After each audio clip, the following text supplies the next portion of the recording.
Doctor Mohammad ইউনূসের বিচারের ঘটনায় উদ্বিগ্ন যুক্তরাষ্ট্র এবার বাংলাদেশকে সতর্ক করল বিদেশি বিনিয়োগের প্রসঙ্গ তুলে। ডক্টর ইউনূসের বিরুদ্ধে আইনের অপব্যবহার হলে বাংলাদেশের আইনের শাসন প্রশ্নবিদ্ধ এবং সরাসরি বিদেশি বিনিয়োগ বাধাগ্রস্ত হবে বলে সতর্ক বার্তা দিয়েছে যুক্তরাষ্ট্র। আরো বিস্তারিত জানাচ্ছেন মোহাম্মদ সোহাগ বিশ্বাস।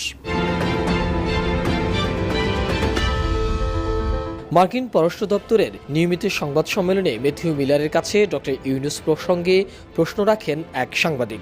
তিনি জানতে চান, নোবেল বিজয়ী অধ্যাপক মোহাম্মদ ইউনূসকে গত রোববার আদালতের কক্ষের ভিতরে আসামিদের জন্য নির্ধারিত লোহার খাঁচার মতো বেষ্টনীর মধ্যে প্রবেশ করানো হয় এবং এই বিষয়ে প্রতিক্রিয়া জানাতে গিয়ে ডক্টর ইউনূস বলেছেন তিনি এক অভিশপ্ত জীবনের সবচেয়ে খারাপ পর্যায়ে রয়েছেন। মহাকাব্যে কিছু দেবদেবী থাকে, তারা অভিশপ্তে, এবং যাদের উপর